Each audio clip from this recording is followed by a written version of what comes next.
Good morning, good morning, good morning, good morning. Welcome to another edition to Choppin It Up with Ramel. Wow, where do I begin? What a finish last night in the World Series. Man, first of all, I owe apology to Chicago. I had them left for dead at down 3-1. What a dramatic finish to the World Series. If you are a baseball fan, you couldn't ask for anything more. If you're a National League fan, you got to be excited. But if you are a Chicago Cubs fan, you got to be ecstatic. What a performance last night. Tremendous energy in the field, in the stadium from both Cubs fans and Cleveland fans. Just a fantastic finish. I questioned some of the decisions of the manager of the Cubs, Maton. I did not like the idea of laying down a bunt with 2 strikes there. I didn't like the idea of bringing Chapman back out there for another inning. I just thought both of them was recipes for disaster. I just knew Cleveland was going to find a way to come back. But the resiliency of this young lineup and these hitters on the Chicago Cubs, and I'm going to tell you something, guys. They're going to be around for a while. If they can just continue to build on their pitching staff, they got the hitters, man. I mean, they didn't win 100 games for no reason. This is a young team that's brewing and growing right before our eyes. Man, this is not going to be the last time we hear from them. But what a performance. You know, I was talking to a buddy of mine last night on my way home from work, and I was sharing with him that sometimes the game comes easier when you're down. You know, you're down 3-1. Nothing to lose. You can just go out there, lay it on the line, just go for broke. And sometimes, good fortunes happen. And what I saw from that, once Chicago was down 3-1, they changed their mindset. They came out in each game just jumping on Cleveland early in the first inning, getting them rattled. Here in Cleveland, doing that for game 6 and 7. Taking the crowd out of it. I mean, it was just a brilliant performance by these guys. I'm not saying that the recipe for victory is to get down before you can get up. But, I mean, at the end of the day, sometimes it takes away some pressure. It relaxes you. And, you go out there, you got nothing to lose at this point. You just give it your best shot. But what a performance by them. It just seems like they got some clutch hitting when they needed it. And Ben Zobrist. What can we say about this guy? The guy gets traded in midseason to Kansas City last year, goes on and wins the World Series. For whatever reason, Kansas City doesn't think that they need him. Kansas City misses the playoffs. He goes to Chicago, signs a deal there, and he winds up being the MVP of the World Series this year. What a tremendous story by Ben Zobrist. There's so much to talk about. Chicago hasn't won a World Series since 1908. They said Al Capone was 9 years old. They haven't won a World Series since sliced bread. Listen, some things we just take for granted.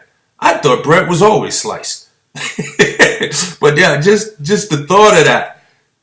Hasn't won a World Series since sliced bread. It's been a 108-year drought. And I'm going to tell you something. Theo Epstein. It's going to go down as one of the greatest general managers in baseball, or president of operations, whatever you name it. This is the guy that architect the Boston Red Sox to breaking their curse and winning a couple of World Series. And now he does the same after 2 seasons in Chicago. What a tremendous story that is. I guess a book deal will be coming soon. But tremendous story, tremendous effort. I can't say enough about the Chicago Cubs today. I cannot say enough about them. Tremendous. As a baseball fan, you can't ask for nothing more than a 7th game, extra innings, delayed by rain. I mean, you just had all kind of elements there. But they pull out the victory. On the other hand, where do I begin with Cleveland? I mean, this is a year of 2 tales. You have one Cleveland team come back from a 3-1 deficit and win the NBA championship, and then you have another Cleveland team that squanders a 3-1 lead to lose at home on their field a game 7, even with LeBron in attendance. And after that tremendous 2-run homer off of Chapman, I just thought Cleveland was going to come back and do what Cleveland done all year long, just surprise people, amaze people. But maybe the rain delay took the momentum from them. I'm not sure. But a little surprised that they did lose this. And I cannot be a happier person in the field or in the stadium than Chapman after giving up that 2-run homer to see his team to come back and win. But this is the story of Cleveland. I mean, we've seen this story before. Just get there and can't get it done. I mean, if it wasn't for this year's Cavs, we'll be saying more about the land. This is just typical Cleveland. They up and then they down. They up and then they down.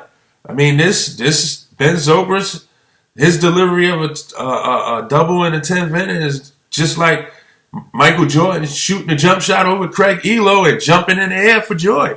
That's just Cleveland, But it's sad. You're up 3-1. You come home. You got 2 games on your field. You figure it's a sure shot. You got Chicago on their heels, and you got to find a way to get it done, man. You got to find a way to get it done.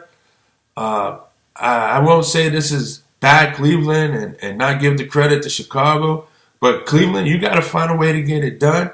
You got one of the better managers in the game in the dugout there. I talk about Theo Epstein architecting the Boston Red Sox that won those championships, but Terry Francona was on the bench.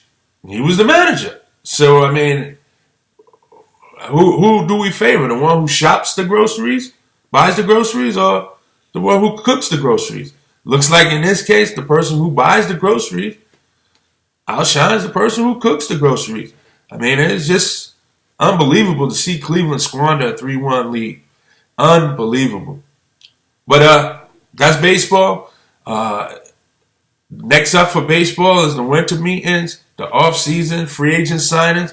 We'll stay in tune with some of those moves. Right now, I can't tell you who's going to be available and who needs who and who needs what. But, after 162 games and playoffs, what a way to finish. Game 7. Can't ask for anything better than that. Kudos to Chicago Cubs for hanging in there and keeping their head up and not getting down. But Cleveland, back to the drawing board. Back to the drawing board. Well, moving over to the NFL, we got a very good game tonight. I touched on it a couple of days ago. You got the Atlanta Falcons going into Tampa Bay. I say to you Falcon fans down here in my backyard, hey, this is a must-win game. You want to get some separation in the division. You want to keep some momentum going. You want to show to Tampa Bay that you can beat them. Jameis Winston has beaten you every time you faced him. This is a very big game. As I mentioned, you got MVP candidates between Ryan and Julio Jones. You got Julio Jones that's the best at his position right now. Yeah, stars got to be stars tonight. I mean, I know it's a road game. It's a short week. You had to travel. But Atlanta to Tampa is a 6-hour drive. So I know it's only but about an hour ride on a private jet. So it's not like you're going from Atlanta to Los Angeles. You get some rest. No hanging out. Be focused. Because this could be your season here.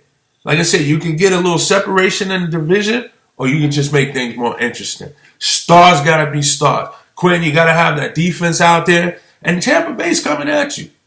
I mean, Tampa Bay is a team that I believe we're going to hear more from them in the future. I think they're an upcoming team. They're only going to get better. Their confidence towards you is strong. This is a game that you got to win, regardless of the score. We don't care if it's 3-0, 10-7, or 31-17. If you're an Atlanta fan, you just want the victory. And Atlanta, you have to deliver this victory today. This is a big game, a must-win game for the Atlanta Falcons. A division game, separation at stake, or either making things interesting and more tighter. Looking for a good game of many of this week in the NFL. Over to the association. I'm going to start with Russell Westbrook. I personally believe he's going to be MVP this season. I think he's going to have an Allen Iverson-like performance. I think the closest contender to him to MVP is going to be Kyrie Irving and possibly Kawhi Leonard. But right now, everything I said that Westbrook needs to do in the sense of have an Iverson-like performance is taking place. I mean, he goes into the Staples Center last night, plays the Clippers. It's pretty much him against them. You know, he's got 35 points. No other player in double figures. But you got a lot of contribution. 6 points, 8 points, 4 points, 6. It's not like nobody didn't show up. It's just that nobody was in double figures. But he got contribution. But when it counted and the game was on the line, this guy pulls up and hits a game-winning shot with 18 seconds to go. I mean, this is the type of thing that keeps you alive, shows the leadership, shows you an MVP candidate, shows that you are one of the top 5 players in the game, if not one of the top 3 players in the game. This is what is going to drive Westbrook. People are going to think that he can't get it done because Durant left. This guy's taking on this challenge, and he's going to shock people this year. He's going to have an MVP season, and mark my word, OKC will be a top 4 team out west, bar no major injuries. They can't sustain an injury to a guy like Steve Adams or possibly even Kantner for that matter. But mark my words, this is a top 4 team. He's going to be an MVP candidate. He's going to put up numbers that maybe we might not even see. Between him and James Harden, and I'll get to that in a minute, they're going to put up numbers that we may not see this year. Watch for this guy. All right? Brooklyn, they catch a win against Detroit at home on a back-to-back. Good story there. How about those baby Lakers going into Atlanta, taking a win from the Hawks? You know, I'm not surprised by that win. I think that the Hawks got off to a good start. As I mentioned before, I don't think they're going to be a playoff team. Any win is quality. Well, I just thought that they might overlook the Lakers because they got off to that hot start. And the Lakers is playing with house money. They're on the road. They got nothing to lose. The Lakers is not a playoff team or anything like that. So whatever they can achieve is just house money. So they're going to always give their best effort. And they're going to shock some teams on the road because teams might be looking ahead. But it was nevertheless a good win for the Lakers on the road in Atlanta. You know, James Harden. James Harden might do something that we haven't seen since the great Nate Archibald, and that's lead the league in scoring and assists. Him playing at the point guard position is going to be more benefit to his stats than it is going to be to the team, unless they continue to play the Knicks every game. But what happens here is that he's going to put up some great numbers. This is a guy that's capable of scoring 40 points at any time, and his ability to look for the open man and draw the defense to him every time he has the ball, he's going to find an open guy or a cutter or something like that. So as long as he's not sloppy and careless with the ball, he will have some mind-boggling stats. 35 points, 15 assists. I mean, the guy's averaging a double, I think 12 assists a game right now. So it's mind-boggling, especially a guy who's a shoot-first type of guy, you know. But will he be healthy for the team going forward? That's the question. Now, to the opponent that they beat, which is my New York Knicks, Knicks are just getting sorrier and sorrier and sorrier and sorrier. No perimeter defense, no athleticism, no one to run the break to keep up with Derrick Rose and Brandon Jennings. This is going to be a long season. I still got them pegged as a top 18. I believe they're going to have to. They will figure it out, but they're going to have to make some move. As assembled, this team here may not be enough. May not be enough. I questioned Phil over the offseason on the re-signing of Lance Thomas. I still say Derek Williams was the one. Could you imagine him running up and down the court with his athleticism and enthusiasm, along with Derrick Rose or possibly Brandon Jennings in the second unit? That would be fun to watch. Derrick Rose and Brandon Jennings is the first one up the court on offense after receiving the ball. There's no one in front of them. As they're pushing, they're running into 4 defenders. They need to push the ball. They need to get some athleticism. Carmelo's got to get up the court. He's got to become a cutter, a slasher. He just can't sit and wait out on the wing for the ball to come to him. He's going to have to do backdoor cuts. He's got to run the floor. The only one up the court is Noah, and God forbid you don't want to hand him the ball in transition. So they got to get athletic. KP has got to run the floor. I mean, the point guards that they have now are not walk them up, slow it down, and set up the offense. They want to get out and run. New York, you got to figure this out. You got to figure this out unless it's a long season, another missed playoffs, and you're talking about this and you're talking about that, and you're going to have the fans screaming for Phil. Got to figure it out because at this rate here, you'd be lucky to win 35 games. You should be above 500 team. You do have the personnel, but if you're not running the right plays or sets, it doesn't matter who's on your personnel. You got to figure this out because at 1-3, it's getting out of hand. You got teams like Brooklyn with already 2 wins. You can't take for granted that it's early because you'll look up, 15 games will go by just like that. Remember, you play at least minimum 2 games a week, possibly even 4. So in the first 6 weeks, you can easily play 15 games. And we're talking about that's probably right before Christmas.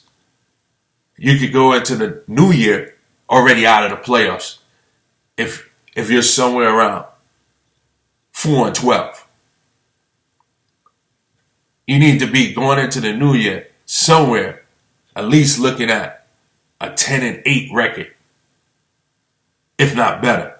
So you guys need to figure it out. I'm actually done talking about it because as a fan, I can see what's wrong. And the substitutions got to be better, Jeff. It's got to be better. I mean, I mentioned yesterday, you're going to have to keep a starter or 2 out there at all times. You just can't go to the bench 5 at a time. So, Knicks, you need to figure it out. All right? Coming Saturday night, Pacquiao is fighting. Listen, I've been a Pacquiao fan for a while. I like him. He's got a tremendous story. I don't know exactly where he stands lifetime, but pound for pound, in my estimation, he might be one of the top 10 boxers of all time. This is a guy who started out as a featherweight, just continued to move up, won title after title, fought anybody and everybody, didn't back down from nobody. His heart was probably bigger than his punch. His heart is probably bigger than him. He takes on all challenges. Right now, he's the senator of his country. He's fighting to help people in his country. I mean, he's got a good cause, so I respect it. But, yeah, he's fighting Saturday night, so we'll stay tuned on that. But as I wrap it up, tremendous story in the World Series. But Atlanta Falcons, you need this win tonight. Until tomorrow, peace and blessings. Appreciate you tuning in. Keep the requests, texts, comments coming. Have a blessed day.